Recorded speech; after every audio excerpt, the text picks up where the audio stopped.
ഹിമകുന്ദമൃണാളാഭം ദൈത്യാനാം പരമം ഗുരും സർവശാസ്ത്രപ്രവക്താരം ഭാർഗവം പ്രണമാമ്യഹം. എല്ലാ ശാസ്ത്രങ്ങളെയും പറ്റി പറയുന്നു. ഭൗതിക സുഖത്തിൻ്റെ പൂർണ്ണതയുള്ള ഗ്രഹമാകുന്നു ശുക്രൻ. ദൈത്യന്മാരുടെ പരമമായ ഗുരുവാണ്, അസുരന്മാരുടെ ആചാര്യനാണ്. ദേവന്മാരുടെ ആചാര്യൻ വ്യാഴമാണ്, അസുരന്മാരുടെ ആചാര്യനാകുന്നു ശുക്രൻ. അതാണ് വ്യാഴവും ശുക്രനും തമ്മിലെ വ്യത്യാസം. വ്യാഴം ആത്മീയമായ സുഖത്തെ പ്രദാനം ചെയ്യുന്ന ഒരു വ്യക്തിക്ക്, ശുക്രനാണെങ്കിൽ ഭൗതിക സുഖത്തിൻ്റെ പൂർണ്ണതയും പ്രദാനം ചെയ്യും. വീട്, ആഡംബരം, സുഖഭോഗങ്ങൾ, ഭാര്യാസുഖം, സ്ത്രീ സുഖം, തൗര്യത്രികം, പാട്ട്, സംഗീതോപകരണങ്ങൾ, നൃത്തം, എന്തൊക്കെയാണ് ഭൗതിക സുഖങ്ങൾ. വലിയ വീട്, ബംഗ്ലാവ് ഉണ്ടാക്കുക, ജീവിതം സുഖിക്കുക, ഇതൊക്കെ ശുക്രൻ്റെ ധർമ്മമാണ്. നാം ഇവിടെ ചർച്ച ചെയ്യുന്നത് ശുക്രൻ്റെ ഉച്ചരാശിയിലേക്കുള്ള പ്രയാണമാണ്. ശുക്രൻ ഇതാ മീനത്തിലേക്ക് പ്രവേശിച്ചിരിക്കുന്നു. ശുക്രൻ്റെ ഉച്ചക്ഷേത്രം മീനമാണ്.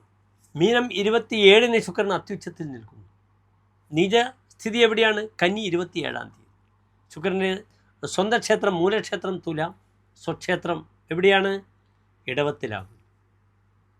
ശുക്രനെ കൊണ്ടാണ് നാം എല്ലാം ചിന്തിക്കേണ്ടത്. ഒരാൾക്ക് ലോട്ടറി ലഭിക്കുമോ?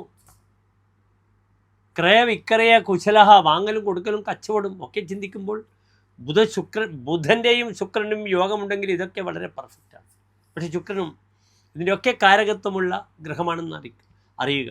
സ്വർണത്തിൻ്റെയും വെള്ളിയുടെയും ഒക്കെ കാരകത്വമാണ് ശുക്രൻ. വാങ്ങലും കൊടുക്കലും, ഭൗതികമായ സുഖങ്ങൾ. നാം ഇവിടെ ചർച്ച ചെയ്യുന്നു. ശുക്രൻ സ്വന്തം ഉച്ചരാശിയായ മീനത്തിലേക്ക് പ്രവേശിച്ചു. എപ്പോൾ പ്രവേശിച്ചു? മാർച്ച് മാസം 1-ാം തീയതി പ്രവേശിച്ചു. കുംഭം 17-ന് പ്രവേശിച്ചു കഴിഞ്ഞു. അതിന് എത്ര ദിവസമുണ്ട്? 25 ദിനങ്ങളാണ് ശുക്രൻ മീനൻ രാശിയിൽ ഉച്ചരാശിയിൽ നിൽക്കുന്നത്. മാർച്ച് 1-ന് അദ്ദേഹം മീനൻ രാശിയിലേക്ക് വന്നു. മാർച്ച് 25-ന് ശുക്രൻ മേടൻ രാശിയിലേക്ക് പോകും. മേടം മുതൽ മീനം വരെയുള്ള രാശിക്കാർക്ക് ഈ ശുക്രൻ എപ്രകാരം ശുഭാശുഭ ഫലങ്ങളെ പ്രദാനം ചെയ്യുന്നു എന്ന വിഷയമാണ് ഡോക്ടർ മാരാജി നിങ്ങളുമായി ചർച്ച ചെയ്യുന്നത്. പ്രിയപ്പെട്ട പ്രേക്ഷകർക്ക് ഈ ശുക്രൻ്റെ ഉച്ചരാശിയിലേക്കുള്ള സ്ഥിതി എപ്രകാരം ശുഭാശുഭങ്ങളെ പ്രദാനം ചെയ്യുന്ന വിഷയം നാം ചർച്ച ചെയ്യുന്നു.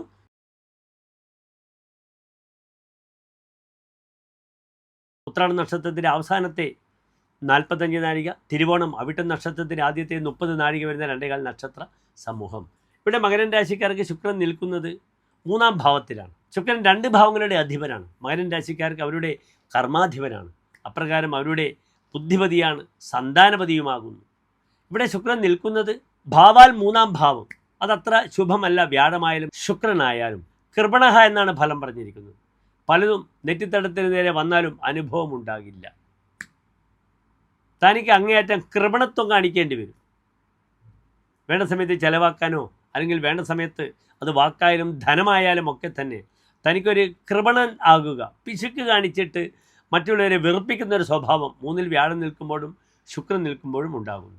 പക്ഷേ മറ്റൊരു പ്രധാനപ്പെട്ട ഒരു വ്യത്യാസം, 3-ാം ഭാവം ശുക്രനെ സംബന്ധിച്ചോളം നല്ലതാണ്. അത് ഉപജയഭാവമാണ്, വർധനവിനെ സൂചിപ്പിക്കുന്നു. ഏത് രീതിയിലുള്ള വർധനവിനെ സൂചിപ്പിക്കുന്നു? അവരെ സംബന്ധിച്ചോളം അവരുടെ കർമാധിപനാണ്. കർമാധിപൻ ഉപജയ രാശിയിൽ നിൽക്കുന്നു. അപ്പോൾ കർമ്മമേഖലയിൽ പലപ്പോഴും ചില ആനുകൂല്യങ്ങളൊക്കെ ലഭിക്കാം. അപ്രകാരം തന്നെ ബുദ്ധിപതിയായ വിഷയം, പഠനം, ഇതൊക്കെ ചിന്തിക്കണം. പ്രജ്ഞ ചിന്തിക്കേണ്ടുന്ന ഗ്രഹമാണ് 3-ൽ നിൽക്കുന്നത്.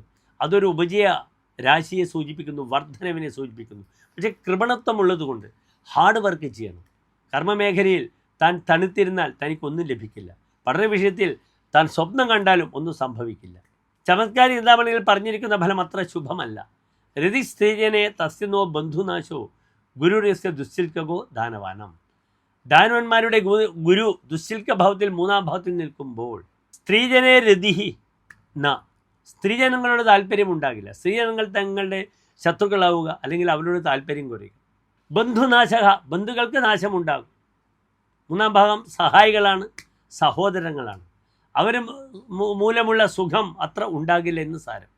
ന പൂർണ്ണോഭവേൽ പുത്രസൗഖ്യോപി. സന്താനങ്ങൾ ഞാൻ പറഞ്ഞു ഉപജയരാശിയിലാണ്. പക്ഷേ ഒരിക്കലും സന്താനങ്ങളെ ശ്രേയസ് ഈ സമയത്ത് ലഭിക്കില്ല. ന പുത്രസൗഖ്യോപി. എത്ര ഉണ്ടെങ്കിലും സന്താനങ്ങളുടെ സുഖം തനിക്ക് ലഭിക്കില്ല. സന്താനങ്ങളുടെ തനിക്ക് മാനസികമായ ക്ലേശങ്ങൾ ഉണ്ടാകുന്ന സമയമാണെന്ന് അറിയുക. അവരുമായി ബന്ധപ്പെട്ട വിഷയങ്ങളെല്ലാം തന്നെ സേനാപതിർ കാതരോ ദാന സംഗ്രാമകാലേ. ദാനം ചെയ്യുമ്പോൾ താൻ പിശുക്ക് കാണിക്കും, യുദ്ധം ചെയ്യുമ്പോഴും താൻ ഭീതനാകും. അതിനാൽ ദാനം ചെയ്യുന്നുണ്ടെങ്കിൽ 1 രൂപ ദാനം ചെയ്ത് പിന്നെയായിരിക്കും ചിന്തിക്കുക, അയ്യോ ഞാൻ ദാനം 1 രൂപ പാടില്ലായിരുന്നു, 50 പൈസ കൊടുത്താൽ മതിയായിരുന്നു. അവിടെയാണ് ഈ കൃപണഹ എന്ന വാക്കിൻ്റെ ബുദ്ധിമുട്ട് വരിക. അപ്രകാരം തന്നെ യുദ്ധം ചെയ്യുമ്പോഴും പലപ്പോഴും ശത്രുക്കളെ എതിരിടുമ്പോൾ ധൈര്യം വാക്കിൽ മാത്രമാകും, പ്രവൃത്തിയിലെത്തുമ്പോഴേക്കും താൻ തളർന്നു പോകും. അതിനാൽ അനാവശ്യമായ വീറും വാശിയും വൈരാഗ്യവും ഒന്നും പ്രകടിപ്പിക്കേണ്ട സമയമല്ല. നന്നായി ധർമ്മദൈവ സങ്കേതങ്ങളിൽ പ്രാർത്ഥനകൾ ചെയ്യുക. കാരണം 3-ൽ നിൽക്കുന്ന ശുക്രൻ നോക്കുന്നതോ 9-ാം ഭാവത്തിലേക്കാണ്. 9-ാം എന്താണ്? തൻ്റെ തപസ്സാണ്, പൈതൃകമാണ്. അതിനാൽ പൂർവികമായ സ്ഥലങ്ങളൊക്കെ ധർമ്മദൈവ സങ്കേതങ്ങൾ പ്രാർത്ഥിച്ച് മുന്നോട്ട് നീങ്ങുന്നത് വളരെയധികം ഉപകരിക്കും. ആർക്ക്? മകരൻ രാശിക്കാർക്ക് എന്നറിയുക. നന്ദി, നമസ്തേ.